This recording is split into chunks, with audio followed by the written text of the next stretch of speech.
Dan apabila hamba-hambaku bertanya kepadamu tentang aku, maka jawablah bahwasanya aku dekat. Aku mengabulkan permohonan orang-orang yang berdoa kepadaku apabila dia memohon kepadaku. Maka hendaklah mereka memenuhi segala seruanku dan hendaklah mereka beriman kepadaku agar mereka selalu berada dalam kebenaran. Shadaqallahul azim.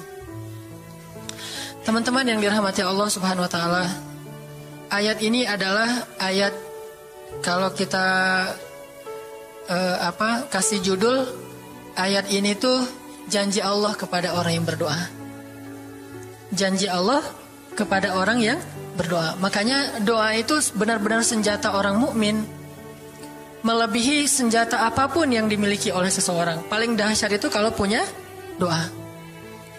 Jadi kalau orang yakin kepada Allah, maka dan keyakinan dia kepada Allah lebih besar daripada keyakinan dia kepada apapun, maka selama dia masih bisa berdoa kepada Allah, dia tenang. Ada masalah dikit, oh ilahi. Ada masalah dikit, ilahi. Ada masalah dikit, Rabbi. Terus saja. Ada masalah sepele apapun, minta ke Allah. Ada masalah apapun, minta ke Allah. Dan kata Nabi, janganlah kalian menjadi lemah dalam berdoa, karena sesungguhnya tidak akan binasa seseorang selama dia masih berdoa kepada Allah. Itu hadis Nabi dari Aisyah. Janganlah kalian menjadi lemah dalam berdoa, artinya jadi pundung, jadi putus asa dalam berdoa, karena tidak akan binasa seseorang selama dia masih berdoa kepada Allah Subhanahu wa taala. Jadi kalau kita masih terus mengharap dan meminta kepada Allah, kita nggak akan binasa, kita nggak akan kalah, kita nggak akan rugi. Dan kata para ulama, segala sesuatu di dunia ini akan pergi dan tidak kembali. Ini clue penting nih, bisa dicatat. Segala sesuatu di dunia ini akan pergi dan tidak akan kembali kecuali doa. Dia pergi dan dia pasti akan kembali. Segala sesuatu kalau udah pergi di dunia ini nggak akan kembali lagi. Kalau pergi di sini maksudnya pergi kepada Allah. Tapi kalau doa pergi ke Allah, dia pasti akan balik lagi kepada yang meminta. Satu-satunya yang pergi ke Allah dan kembali di dunia ini hanyalah doa. Makanya ayat ini kalau kita kasih judul adalah janji Allah kepada hambanya yang berdoa. Allah berjanji, apa kata Allah? Inni qaribun. Aku itu dekat. Maksudnya gak mungkin aku gak dengar doa kalian. Begitu kita berdoa, kita pikir Allah dengar gak ya? Jangan-jangan kok doa saya belum diijabah, kayaknya Allah gak dengar yang kemarin, saya harus keraskan lagi suara saya. Enggak, ini qarib. Arti ini qarib, aku itu dengar banget apa yang kamu ucapkan. Gak usah diucapkan, di dalam hati aja Allah udah dengar. Siapa yang pernah berdoa di dalam hati terus langsung Allah ijabah? Rasulullah. Coba teman-teman buka awal juz kedua, ayat surat Al-Baqarah ayat 144. Itu gara-gara Nabi ada harapan di dalam hati tapi gak berani ngomong gitu ke Allah. Cuma dipendam di dalam hati doang. Tapi langsung diijabah oleh Allah. Ayat surat Al-Baqarah ayat 144. Allah berfirman, Qad nara taqalluba wajhika fis samaa falanuwalliyannaka qiblatan tardaha fawalli wajhaka shatral masjidil haram wa haitsu ma kuntum fawallu wujuhakum shatrah wa innalladzina utul الكتاب ليعلمون أنه الحق من ربهم وما الله بغافل عما يعملون. Jadi ceritanya orang Yahudi suka menghina kaum muslimin gara-gara orang Islam kalau sholat waktu itu masih menghadap ke Al-Aqsa, Palestina. Jadi kata orang Yahudi itu, lihat orang Islam mah fake, suka niru. Kita sholat menghadap Al-Aqsa, mereka sholat menghadap Al-Aqsa. Berarti agama mereka itu adalah agama yang meniru agama kita, nggak original. Sering diperolok-olok. Setiap kaum muslimin sholat dihina sama mereka. Akhirnya Nabi ngerasa sedih. Wah, gimana ya caranya? Sehingga setiap sore Nabi berdiri di suatu bukit, kemudian lihat ke langit. Cuman gak ngomong, gini aja ke langit. Membatin. Bayangin, pernah gak teman-teman membatin ke Allah? Ini yang harus kita coba lakukan. Belajar membatin kepada Allah. Itu romantis banget. Jadi duduk sendiri, Allah, ngomong gitu dalam hati. Dan yakinlah ini qarib, Allah tuh dengerin. Jangan pikir saya kayak ngomong sendiri, kayak orang kurang waras. Enggak, Allah itu mendengar. Jadi kita batin aja sama Allah, ngomong dalam hati. Ya Allah, saya tuh lagi gini, ada masalah. Ngomong dalam hati kita. Please Allah, please gitu ya. Nah, itu kalau kita membatin, inni qaribun wa asirru qaulakum awijharu bih innahu alimun bidzatis sudur. Jadi Nabi nggak enak mau ngomong, ya Allah tolong dong pindahin kiblat dari Masjidil Aqsa ke Masjidil Haram. Soalnya daripada dikata-katain melulu sama orang Yahudi, mau ngomong kayak gitu tuh nggak enak sama Allah. Malu Rasul ke Allah. Masa kiblat aja minta dipindahin. Akhirnya Nabi cuma ngelihat ke langit aja tiap hari. Udah selesai pulang. Besok lihat lagi ke langit. Turunlah ayat ini. Sesungguhnya kami telah melihat bagaimana kamu selalu menengadahkan wajahmu ke langit. Maka kami palingkan kiblat ke arah yang kamu sukai. Coba lihat. Turun wahyu untuk merespon doa Nabi yang bahkan belum diverbalkan. Belum diucapkan dengan kata-kata, tapi Allah udah ngerespon. Ini kan keajaiban doa nih. Cuman kita seringnya ngerasa udah minta berkali-kali kok gak dikasih-kasih. Kita belajar sekarang. Rasul nggak usah minta pakai verbal, cuman membatin doang dalam hati, Allah udah ngasih. Pernah nggak teman-teman ngerasa kayak gitu? Ada kepengen sesuatu, tiba-tiba terwujud. Pernah kan? Tapi kepengennya yang baik-baik. Pengen misalnya, aduh, saya pengen banget umroh, cuman mau ngomong kayak gitu mah, saya mah orangnya kayaknya nggak mungkin bisa umroh kalau ngandalin harta. Orangnya nggak mampu, kerjanya juga pas-pasan, gimana mau umroh untuk makan aja susah. Tapi pengen banget dalam hati kita. Dan itu rindunya tuh rindu banget. Setiap kali ngelihat video atau tayangan di TV tentang umroh dan haji, menitikkan air mata. Saking kangennya ke Baitullah. Allah tahu itu dalam hati kita. Tiba-tiba ada jalan. Ada aja jalannya. Dan bisa dikasih sedekah, bisa juga hadiah, bisa juga door prize, bisa juga macam-macam. Pokoknya ada jalan aja, tiba-tiba bisa umroh. Dan saya sering banget membawa orang umroh. Di antara jamaah itu selalu ada 1 atau 2 orang yang umrohnya itu miracle, keajaiban dari Allah. Ketika saya cari tahu alasannya apa, ternyata emang dia dari dulu pengen banget umroh, cuman nggak bisa ngandelin hartanya. Allah kasih jalan yang lain. Bukankah Allah itu memampukan yang diundang, bukan mengundang yang mampu? Kan itu yang sering kita dengar kan? Allah tidak mengundang yang mampu, tetapi memampukan yang diundang. Kalau udah Allah undang, pasti mampu. Kalau Allah nggak ngundang, walaupun dia mampu nggak akan bisa. Jadi Allah bukan mengundang yang mampu, tetapi memampukan yang diundang. Sehingga kita kalau hati kita kayaknya pantas diundang, Allah undang tuh. Begitu juga dalam urusan rezeki. Aduh, saya pengen kerjaan yang kerjaannya itu lebih halal, lebih nyaman, bisa sholat berjamaah tepat waktu, ada waktu juga buat keluarga, bisa juga berdakwah ke teman-teman. Akhirnya membatin kita itu karena kuat banget, Allah wujudkan. Ini artinya Allah qaribun, Allah maha dekat. Sehingga kalau kita pengen doa kita itu powerful, belajar dari as-siqah billah. Tips pertama adalah as-siqah billah. Percaya deh sama Allah. Percaya sama Allah. Jangan berdoa dengan ragu-ragu. Kayak kita datang kepada seseorang untuk minjem duit, tapi kita ragu. Dia nih kayaknya orangnya susah kalau dipinjemin. Kalau minta dipinjemin gitu. Ini saya lagi ada masalah dikit nih. Boleh minta bantu nggak? Apa? Gimana ya ngomongnya? Susah ngomongnya tuh ragu-ragu gitu kan ya. Akhirnya kita ngomongnya tuh nggak enak, nggak nyaman, membuat dia juga ngasih ke kita juga ragu-ragu. Akhirnya nggak nyaman tuh hubungan kita sama dia. Tapi kalau kita yakin banget sama dia orangnya baik, kalaupun dia nggak ngasih dengan cara yang kita minta, kita yakin bahwa dia tuh pasti akan nolong kita. Sehingga kita akan curhat masalah kita itu dengan tulus, bahwa kita punya masalah kayak gini-gini, bukannya kita mau minta-minta, cuman Sifat dari manusia itu saling tolong menolong. Kita beritahu masalah kita dan kita yakin dia pasti akan nolong kita. Kalau nggak bisa ngasih duit, dia akan minta tolong kepada orang lain yang mungkin bisa membantu kita. Dia akan ngasih link. Dia akan memediasikan kita. Oh, aduh maaf ya, saya juga lagi sekarang lagi butuh uang. Ini lagi nabung-nabung juga, sama kita mah lagi sama-sama pengen hijrah status. Cuman nih saya kenal ada temen nih yang dia alhamdulillah orangnya tuh suka banget bantu orang lain. Mungkin saya bisa merekomendasikan, saya bisa bantu kamu, ayo kita jalan bareng, ngomong sama temennya. Pokoknya kita yakin dia bisa nolong. Nah kalau kita yakin, percaya sama Allah, Allah itu gak butuh perantara.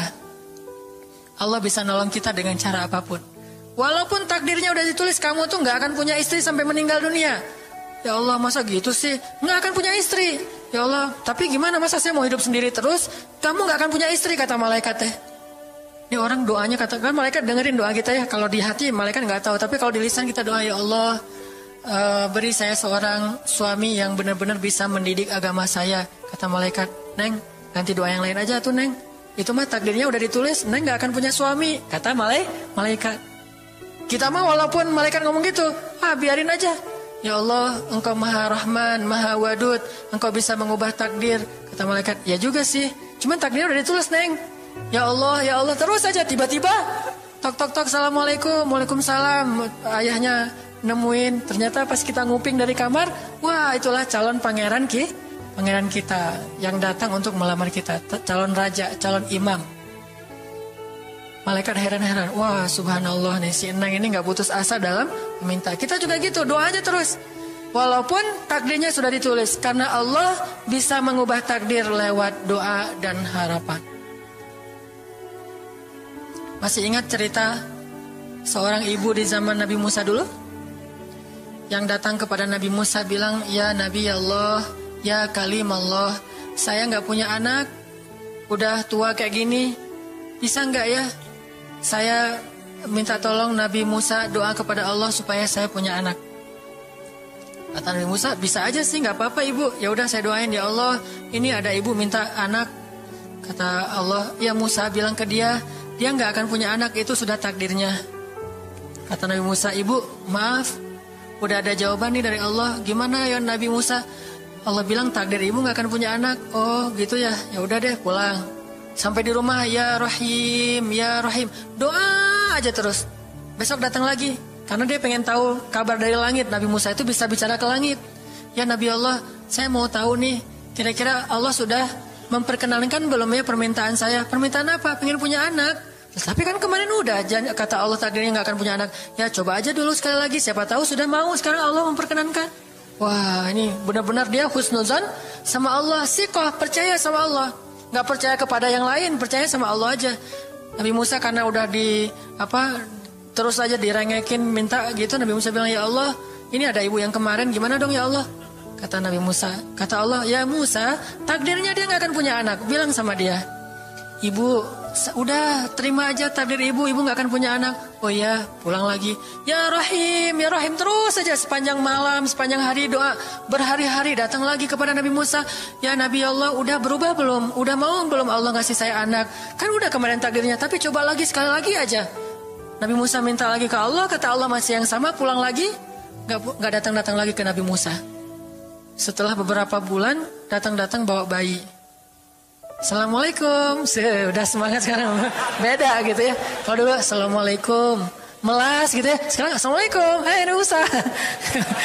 Kata ibu, ibu yang kemarin, ya itu siapa? Anak saya. Anak ibu, anak kandung maksudnya, bukan nyuri. Nggak, anak kandung saya ini Nabi Musa. Wah, Nabi Musa nggak wah sih, subhanallah kalau Nabi Musa. Kalau saya mah wah gitu ya. Kalau Nabi Musa, masya Allah. Nabi Musa tanya ke Allah, ya Allah, itu ibu yang kemarin katanya takdir nggak akan punya anak, kok bisa punya anak? Ceritanya gimana Allah? Ceritain dong. Saya kok nggak update gitu informasinya, kata Nabi Musa. Allah ngasih update. Kata Allah, Musa, setiap kali aku bilang dia gak akan punya anak, dia terus berdoa dengan menyebut Ya Rahim, Ya Rahim. Allah itu kan senang banget dipuji, dan Allah lebih berhak untuk dipuji. Kalau kita senang dipuji gak baik. Kalau Allah senang dipuji, emang punya hak untuk dipuji kan? Allah senang dipuji. Dia bilang Ya Rahim, kamu bilang gak akan punya anak, dia bilang Ya Rahim. Terus saja berharap, wahai Musa, sesungguhnya rahmatku mendahului takdir. Rahmatku mendahului takdir. Akhirnya dengan sifat rahim Allah mengubah takdir ibu ini. Walaupun secara ilmiah gak mungkin punya anak karena sudah menopause, tetapi Allah yang memiliki kekuasaan atas segala sesuatu. Nah, tips pertama adalah kalau kita pengen doanya powerful, melahirkan mukjizat dan keajaiban, adalah ats-tsiqah billah. Harus percaya sama Allah. Pertama, percaya bahwa Allah Subhanahu wa taala itu Maha Kuasa mengubah apapun yang Dia kehendaki. Apa yang Allah ingin, masya Allah kan pasti terjadi. Wa man lam yasha lam yakun. Kalau Allah nggak pengen, nggak akan terjadi. Jangan suuzon sama Allah terus bilang, nggak enak banyak minta, amal saya sedikit, mending saya beramal aja nggak usah banyak minta. Jangan memperlakukan Allah seperti kita memperlakukan makhluk. Orang kalau kita banyak minta, dia akan kesulitan, lama-lama dia akan merasa terganggu. Tapi Allah kalau nggak diminta, dia marah. Manusia kalau kita minta banyak-banyak, dia marah. Allah kalau kita nggak minta, dia malah marah. Masya Allah ya, luar biasa. Allah tuh senang banget kalau hambanya meminta. Sehingga di antara hamba yang paling Allah cintai, di antara hamba-hambanya, hamba yang paling banyak menengadahkan wajah dan telapak tangannya. Ilahi, ilahi. Minta sama Allah, Allah tuh suka banget diminta. Orang yang suka meminta itu bahasa Arabnya awwahun. Inna Ibrahim la awwahun halim. Ibrahim itu hamba yang awwahun halimun. Awwah halim. Halim itu artinya menahan amarah. Awwah da'a. Da'a artinya banyak berdoa. Kalau da' itu berdoa. Kalau da'a senang banget doa. Ada masalah dikit, ilahi, Rabbi, ngadu aja ke Allah, manja gitu. Dan Allah tuh senang banget dengan hamba yang kayak gitu. Sehingga sampai Nabi mengatakan, mintalah kepada Allah walaupun cuman garam. Garam aja minta ke Allah. Sepele banget masalah kita. Ya Allah, mudah-mudahan nanti nggak macet ya. Minta sama Allah. Kok macet ya Allah? Ya biar kita sabar. Udah tahu jam macet berangkatnya telat gitu ya. Jangan salahin Allah. Tapi minta, bilang, biasakan kita tuh komunikasi sama Allah dengan manja. Ya Allah, mudah-mudahan saya bisa jawab ujiannya. Udah belajar sih ya Allah, cuma nggak tahu kan semuanya di tanganmu. Minta ke Allah. Bismillahirrahmanirrahim. Makan ya Allah, ini rezeki darimu. Makasih ya. Makan. Kalau bahasa lainnya makasih, alhamdulillah. Alhamdulillahilladzi at'amani hadza wa razaqanihi min ghairi haulin minni wala quwwah. Hafal tuh? Kalau nggak hafal, udah aja bismillah lah. Alhamdulillah gitu. Bismillah ya Allah, masya Allah nih rezeki darimu. Udah selesai makan, udah sendawa gitu. Alhamdulillah, Allah baik banget. Ngomong sama Allah, sering-sering komunikasi sama Allah. Dan Allah itu wa huwa ma'akum aina ma kuntum. Dia bersama kalian dimanapun kalian berada. Bersama ya, bukan ada. Kalau ada itu beda. Allah di mana-mana itu beda. Tapi Allah bersama kalian itu artinya Allah melihat, Allah mendengar, Allah menyaksikan, Allah mencatat, Allah maha menilai bersama kita. Kalau ada, dia bertempat. Sehingga nanti kalau ada anak bilang, "Mah, Allah di mana?" Allah ada di mana-mana, Dek. Tadi dia malah karena cerdas, kalau gitu di WC juga ada, kan nggak boleh kan? Ini jawaban yang keliru, kurang filsafat. Allah itu bukan ada di mana-mana. Allah bersama kita dimanapun kita berada. Itu beda. Kalau bersama, ma'iyah artinya Allah melihat, menyaksikan, mendengar, menghargai, dan terus memelihara dimanapun. Sehingga nggak usah khawatir bahwa ini mah nggak di masjid, nggak apa-apa. Selama bukan di tempat yang najis, seperti di kamar mandi atau di mana yang tempat-tempat yang nggak boleh, kita itu mah nggak. Tapi yang di tempat yang umum, di pasar, di jalan, lagi di kendaraan, di dalam masjid, di luar masjid, Allah, ilahi, Rabbi. Kalau perlu lebih manja lagi, pakai irama dikit. Allah, gitu. Kayak orang manggil temennya gitu. Atau kita miss call Allah dulu. Ya Allah, udah nggak ngomong apa-apa. Itu miss call. Miss call Allah. Ngapain miss call? Caper, kangen sama Allah. Allah, gitu lagi. Itu zikir kan? Allah, Allah, Allah. Kata Allah, ada apa hambaku? Allah lagi. Terus saja Allah di miss call berkali-kali. Pas Allah buka, wah 100 miss call. Allah 100 kali zikir. Udah 100 kali miss call, Allah yang telepon balik. Ada apa hambaku? Wah, ditelepon sama Allah lewat kejadian-kejadian hidup. Tiba-tiba ada kejutan dari Allah. Langsung bilang sama Allah, thanks Allah. Kan romantis tuh sama Allah. Jangan cuma sama cewek doang bilang thanks, segala macam bahasa-bahasa yang keren. Sama Allah juga harus keren. Tapi setelah thanks, alhamdulillah, karena itu yang paling baik. Intinya harus percaya sama Allah. Allah tuh senang banget didoain. Kita berdoa kepadanya gitu. Allah tuh senang. Terus makna percaya sama Allah juga, kita percaya bahwa Allah itu nggak akan ngecewain orang yang berdoa. Ujibu da'watad da'i idza da'an. Aku pasti mengijabah doa hamba-hamba yang berdoa kepadaku. Nggak usah khawatir, pasti diijabah. Tapi kok masih belum aja Ustadz? Nah, kita harus belajar apa itu makna diijabah. Jangan-jangan Allah udah mengijabah, kita nggak ngerti. Kayak ada analogi tentang orang yang tenggelam, terus dia meninggal sambil menuduh Allah, Allah kok nggak nolong saya? Bukankah aku sudah mengirim pelampung? Jadi pelampung itu cara Allah menolong kita. Kita berharap ditolongnya tiba-tiba selamat aja di pantai. Nggak kayak gitu. Allah punya cara, sehingga kita harus belajar memahami maksud Allah. Allah maksudnya apa? Di antara cara Allah mengijabah, kata para ulama, satu, Allah mengijabah persis seperti yang kita minta. Dua, Allah mengijabah yang lebih baik dari yang kita minta. Yang ketiga, Allah kalau nggak ngasih persis, ngasih yang lebih baik, dikasih di akhirat. Bahkan itu lebih keren daripada di dunia. Kok di akhirat sih? Ntar dulu. Akhirat itu jaraknya nggak jauh dengan kita. Cuma 60 tahun. 60 tahun tuh cepat banget loh. Sekarang rata-rata usianya berapa? Bahaya kalau nanya usia. Kalau saya mah udah setengah, udah 30-an tahun. Teman-teman pasti masih 17 ya. Angkat tangan yang 17. Nggak ada. Di bawah 20 tahun, di bawah 20 tahun. Yang di atas 40. Nggak berani angkat tangan, ada sih. Artinya waktu 60 tahun itu nggak lama, sebentar doang. Jadi analoginya gini, kita lagi kuliah, pengen nikah. Terus kita naksir sama seorang cewek cantik banget.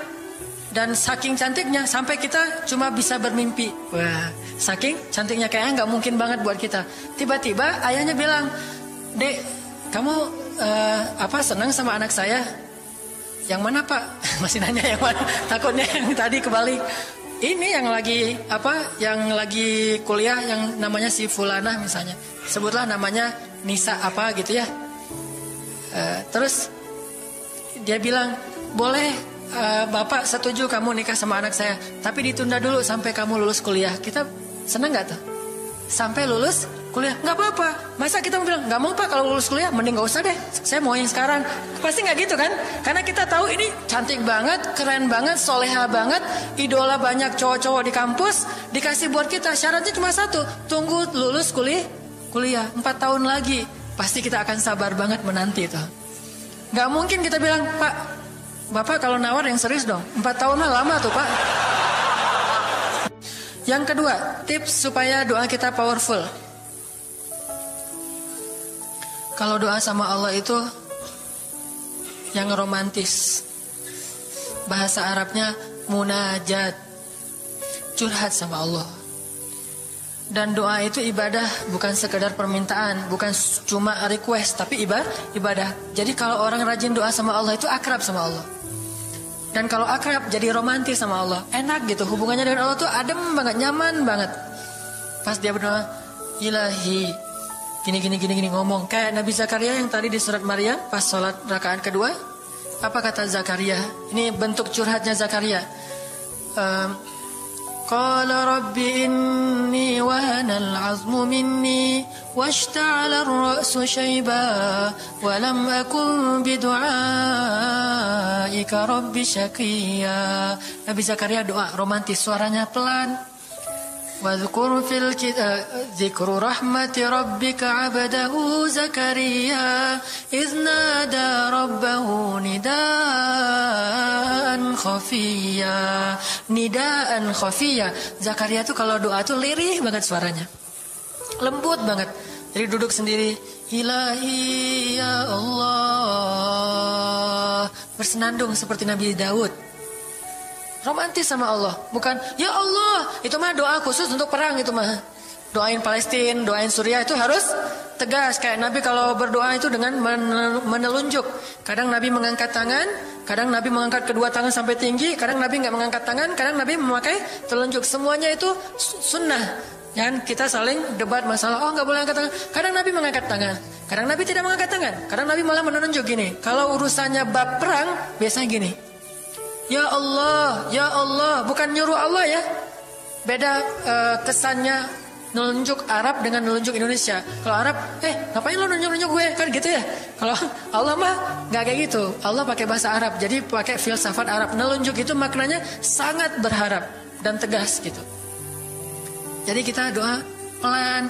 Ya ilahi, inni wahanal azmu minni washta'ala ar-ra'su shayba walam akun bidu'aika rabbi syaqiyya. Ya Allah, tulang saya udah lemah, rambut saya sudah beruban semuanya, tidak ada satu helai pun yang hitam. Tapi saya belum pernah berputus asa dari berdoa kepadamu ya Allah. Ini namanya curhat. Wa inni khiftul mawaliya min warai. Ya Allah, saya takut banget kalau saya meninggal tidak ada yang meneruskan dakwah saya, sedangkan Bani Israel itu mudah tergelincir. Fahabli min ladunka waliya. Ya Allah, beri saya seorang anak. Walaupun istri saya sudah mandul, tapi saya terus berharap kepadamu ya Allah. Ya Allah, please gitu. Waj'alhu rabbi radiyya. Ya Allah, jadikan anak itu yang sangat engkau ridhoi. Minta Nabi Zakaria ke Allah. Tiba-tiba dapat kejutan. Ya Zakaria, inna nubashiruka bi ghulam. Wahai Zakaria, bergembiralah, kamu akan punya seorang anak laki-laki. Itu hasil curhat ke Allah. Langsung Allah kasih nama. Ismuhu Yahya, lam naj'al lahu min qablu samiyya. Namanya Yahya, kata Allah. Jangan cari lagi di Google. Udah ada namanya tuh, nggak perlu lagi nyari di googling gitu. Nama yang bagus apa gitu kan ya. Lagi serius-serius. Ismuhu Yahya, itu sebaik-baik nama. Namanya datang dari langit. Ismuhu Yahya, lam naj'al lahu min qablu samiyya. Belum pernah ada anak sesoleh dia di muka bumi. Wah, ini first nih, anak paling soleh. Terus kata Allah, wahananan, anaknya lemah lembut, wazakatan, anaknya suci, wataqiya, anaknya bertakwa, namanya Hanan At-Taqi. Itu mah doa ya, bukan GR. Karena saya juga belum bertakwa, hanya Allah yang tahu siapa yang paling bertakwa. Terus apa lagi sifatnya? Wa barram biwalidayhi, anaknya sangat berbakti kepada orang tua. Allah kasih spesifikasi anak yang Allah pengen ngasih ke Zakaria. Itu luar biasa sifat-sifatnya. Wa barran biwalidayhi, enggak pernah nyakitin orang tua. Walam yakun jabbaran 'asiyya, enggak pernah berlaku kasar, tidak pernah bermaksiat, enggak pernah berdosa tuh Yahya. Wassalam, Allah menjaga dia. Wassalamun alaihi yauma wulida, Allah jaga dia ketika dia lahir. Wa yauma yamutu, ketika dia wafat. Wa yauma yub'atsu hayya, ketika dia dibangkitkan. Wah, ini dijamin dunia akhirat sama Allah. Hasil munajat. Allah kasih kejutan yang paling istimewa. Makanya bermunajatlah kepada Allah. Ya Allah, titikan air mata, ngomong sama Allah masalahnya apa. Ya Allah, saya pengen nikah banget. Bukan apa-apa ya Allah, saya pengen punya keturunan yang soleh-solehah. Saya pengen sholat berjamaah waktu tahajud. Saya pengen diimami oleh seorang imam yang baik bacaannya, yang soleh. Saya pengen mendidik anak saya berdua dengan pasangan saya. Saya pengen yang baik-baik, sebutin. Pengennya kita, hajat kita itu apa. Cuman ya Allah, saya kurang modal. Ngomong Allah kayak gitu. Gak apa-apa pakai gaya-gaya kita sendiri, gaya Sunda, gaya apa, bebas lah. Ya Allah, kurang modal banget, gimana nih ya Allah. Tapi kan engkau maha kaya ya Allah, bilang gitu. Dan Allah akan mengatakan, lihat hambaku memujiku. Kan kayak kita bilang, alhamdulillahi rabbil alamin. Allah bilang, hambaku memujiku. Ar-Rahmanir Rahim, hambaku mengagungkanku. Maliki Yaumiddin, hambaku gimana sih hadisnya tuh? Kan gitu kan ya. Allah merespon setiap ucapan hambanya. Jadi kita bilang, tapi kan engkau maha kaya ya Allah. Oh iya benar. Cuman saya belum juga nemu siapa calonnya ya Allah. Nah, tapi kan engkau maha tahu ya Allah. Oh iya. Nanti Allah tiba-tiba dalam mimpi disebutin gitu. Wah, jelas spesifikasinya, wajahnya kayak gini, senyum-senyum ke kita di dalam mimpi gitu ya. Terus kasih kartu nama. Pas kita bangun ternyata kartu namanya ada di tangan kita. Cie, kayak di film. Bisa gitu. Tiba-tiba ke save di HP kita ada nama yang saya perasaan nggak pernah nge-save nomor ini deh. Malaikat yang nge-save. Itu semuanya mukjizat dari Allah. Nggak usah khawatir. Allah punya cara. Tadi mah walaupun herai, tapi sebetulnya pesannya adalah Allah itu punya banyak cara untuk menolong hambanya. Tidak usah kita atur gimana caranya. Bukan kita yang mengatur caranya, kita hanya bermohon kepada Allah. Allah yang punya sekian banyak cara. Allah bisa pakai cara ilmiah, bisa cara yang tidak ilmiah, bisa cara yang berlawanan dengan ilmiah. Ilmiah itu kan ciptaan Allah. Jadi jangan mengukur dengan logika kita. Tapi mengikhtiar dengan logika kita harus. Kalau ikhtiar harus ilmiah. Tapi kalau iman gak perlu ilmiah. Sakit, ikhtiarnya ke dokter. Tapi yakinnya gak boleh yakin sama dokter. Ikhtiarnya seilmiah mungkin. Tapi imannya gak boleh ilmiah, Rabbaniyah. Allah berkuasa dengan ilmiah, tanpa ilmiah, bertentangan dengan ilmiah. Allah bisa menciptakan seseorang dari ayah dan ibunya. Bisa tanpa ayah tapi punya ibu doang seperti Isa. Atau bisa gak punya ayah, gak punya ibu seperti Adam. Allah bisa menciptakan onta dari induknya, bisa keluar dari batu seperti untanya Nabi Soleh. Allah maha kuasa, makhluk tidak kuasa. Minta sama Allah dengan harapan-harapan yang indah. Munajat. Ini sekarang coba kita dengar bagaimana munajatnya Nabi ketika pulang dari Taif. Nabi itu kan sedih banget pulang dari Taif. Luar biasa dihinanya oleh orang-orang Taif.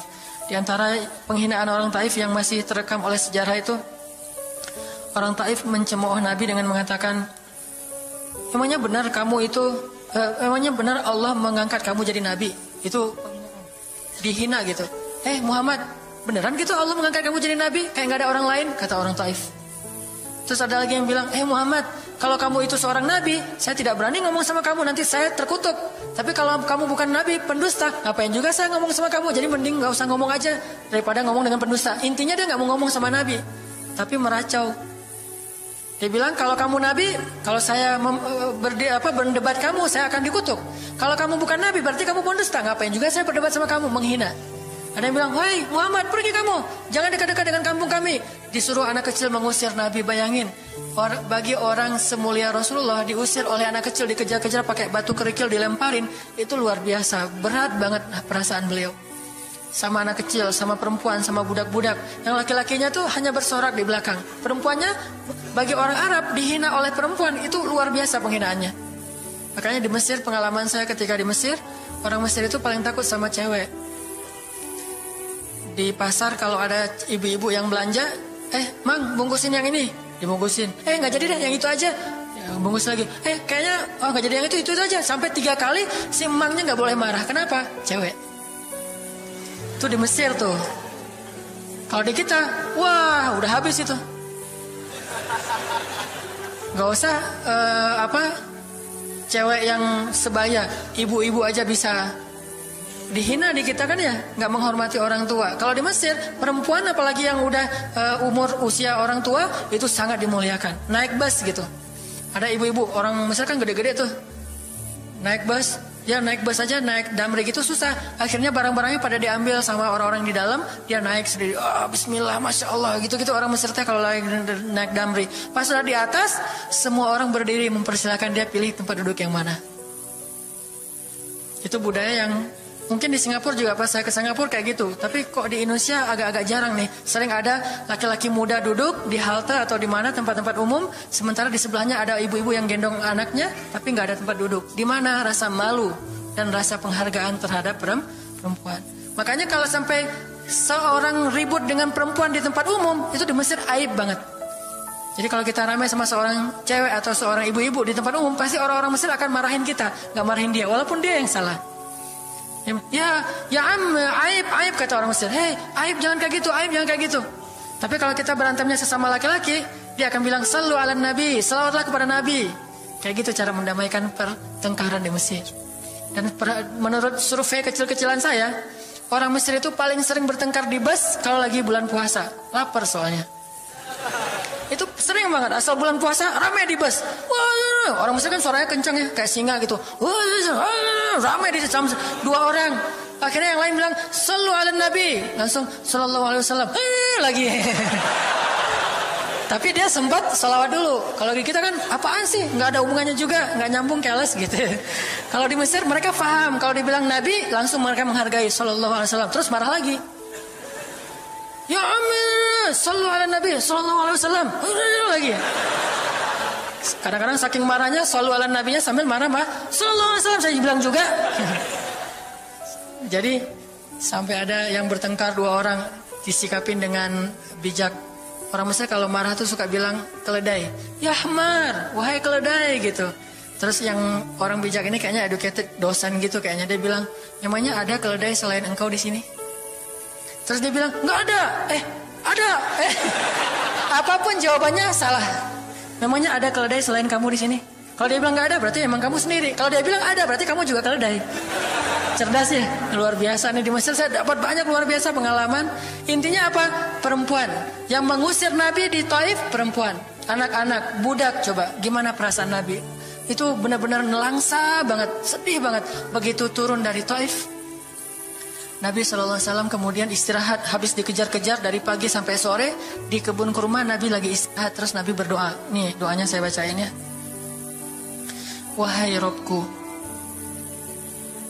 kepada engkaulah aku adukan kelemahan tenagaku dan kekurangan daya upayaku. Wahai Robku, engkaulah yang maha rahim. Engkaulah pelindung orang-orang yang lemah. Engkaulah penciptaku. Kepada engkau aku berserah diri ya Allah. Kepada musuh, kepada siapa engkau akan menyerahkanku ya Allah? Kepada musuh yang akan mencelakaiku, atau kepada keluarga yang akan membantu urusanku. Tapi apapun itu, tidak ada keberatan bagiku, asal engkau tidak marah kepadaku. Mau diserahin ke musuh, gak apa-apa ya Allah. Mau diserahin kepada keluarga juga gak apa-apa. Yang penting kau gak marah ya Allah. Ini bahasa Nabi. Terus Nabi bilang, sedangkan kasih sayangmu maha luas bagiku, aku berlindung dengan cahaya wajahmu yang mulia, yang menyinari langit dan menerangi segala yang gelap. Dan atasnya lah teratur segala urusan dunia dan akhirat. Dari engkau menimpakan atas diriku kemarahanmu. Aku berlindung dari kemarahanmu ya Allah, dari juga azab-azabmu. Kepada engkaulah aku adukan perihalku, sehingga engkau ridho, tiada daya dan upaya melainkan dengan kekuasaanmu ya Allah. Tapi ini kalau kita baca dengan versi Arabnya lebih romantis lagi. Versi terjemah memang agak kaku. Kalau kita tahu bahasa Arabnya, ya Allah, tidak masalah aku diperlakukan kayak gini. Tidak masalah aku diusir, aku dihina, aku disakiti, aku dilempari, aku dikejar-kejar. Yang penting engkau tidak marah kepadaku. Coba, gimana Nabi itu cinta sama Allah. Mendengar doa Nabi yang romantis banget sambil menitikan air mata, tubuhnya banyak bekas luka lemparan batu, bajunya itu kotor. Malaikat itu sampai nggak tega, sampai Jibril turun. Wahai Muhammad, kata Jibril. Ya Rasulullah, wahai kekasih Allah, kata Jibril. Allah maha mengetahui apa yang telah terjadi pada dirimu terhadap orang-orang ini. Allah telah memerintahkan malaikat gunung untuk mentaati perintahmu ya Rasulullah. Kata malaikat. Jadi kayak ada seorang anak yang nangis sedih, tiba-tiba datang ayahnya ngelus-ngelus gitu, menenangkan dia. Ya Rasulullah, Allah udah memerintahkan malaikat gunung kok, jadi menghibur gitu. Jangan sedih ya Rasul, jangan sedih, gak apa-apa. Itu malaikat gunung udah siap tuh, apapun yang kamu perintahkan. Langsung malaikat gunung siap-siap gitu. Terus kata malaikat gunung, ya Rasulullah, wahai kekasih Allah, perintahkan saja kepada kami apapun. Jika engkau mau, kami akan timpakan 2 gunung ini kepada penduduk Taif, sehingga mereka mati terhimpit oleh gunung-gunung yang kami timpakan. Perintahkan ya Rasulullah, perintahkan.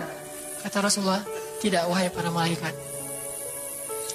Kalaupun mereka tidak beriman hari ini, aku berharap kepada Allah, anak cucu mereka kelak akan beriman.